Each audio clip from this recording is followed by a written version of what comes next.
શહેરમાં સરસ્વતી પૂજાના મંચ પર નૃત્યનો વિડીયો વાયરલ થતા વિવાદ, આયોજકોએ જાહેરમાં માફી માંગી। સુરત શહેરમાં આનંદ પાર્ક સોસાયટીમાં આયોજિત સરસ્વતી પૂજાના કાર્યક્રમ દરમિયાન એક નૃત્ય પ્રસ્તુતિને લઈ ભારે વિવાદ સર્જાયો છે। વિદ્યાની દેવીના પૂજન અર્ચન બાદ સાંસ્કૃતિક કાર્યક્રમમાં સ્ટેજ પર ફિલ્મી ઢબે કરાયેલા નૃત્યનો વિડીયો સોશિયલ મીડિયામાં પ્રસારિત થતા ભારે લોકરોષ જોવા મળ્યો હતો। ધાર્મિક પ્રસંગની ગરિમાને પવિત્રતા જાળવવાને બદલે મંચ પર મનોરંજનના નામે કરાયેલા નૃત્યને કારણે સોસાયટીના આયોજકો ટીકાના કેન્દ્રમાં આવ્યા હતા। વિડીયો વાયરલ થતાં જ ભાવિકોમાં નારાજગી પ્રસરી ગઈ હતી। આ ઘટના અંગે ચોતરફ ટીકાઓ થતા આયોજકોએ ખુલાસો કરવાની ફરજ પડી હતી। જો કે માફી માંગવાની સાથે તેમણે બચાવ પણ કર્યો હતો કે આ કાર્યક્રમ કોઈપણ પ્રકારની અશ્લીલતા ન હતી। આયોજકોએ પોતાની વ્યાખ્યા સ્પષ્ટ કરતા જણાવ્યું હતું કે જો કોઈ એકબીજાને સ્પર્શ કરી નૃત્ય કરે અથવા અભદ્ર ભાષાનો પ્રયોગ કરે તો અશ્લીલતા ગણી શકાય।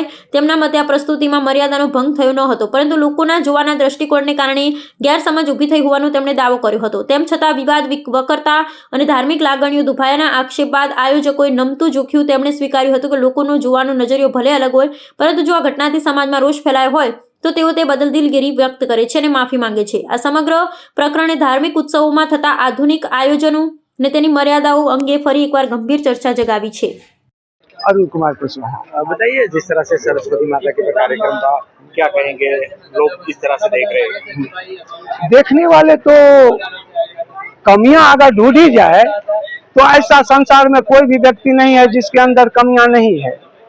अगर उसकी विशेषता देखी जाए तो फिर देखने वाले की नजरिया होनी चाहिए, क्योंकि इस कार्यक्रम में जो हुआ है तो इसमें हमें नहीं लगता है कि कोई अश्लीलता का प्रदर्शन हुआ है।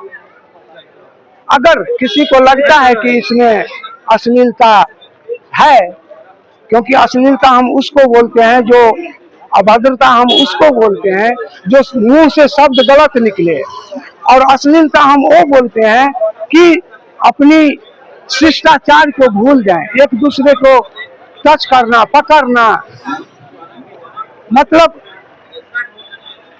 तो ऐसा इसमें कुछ भी अगर किसी को लगता है तो उसके लिए हम तो सॉरी पहले से ही बोल रहे हैं और सॉरी बोलते हैं। समाज कभी भी कहीं भी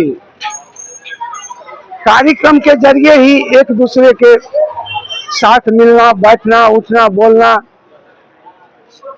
तो इस कार्यक्रम का एक ही उद्देश्य था, धर्म और समाज की एकता के लिए।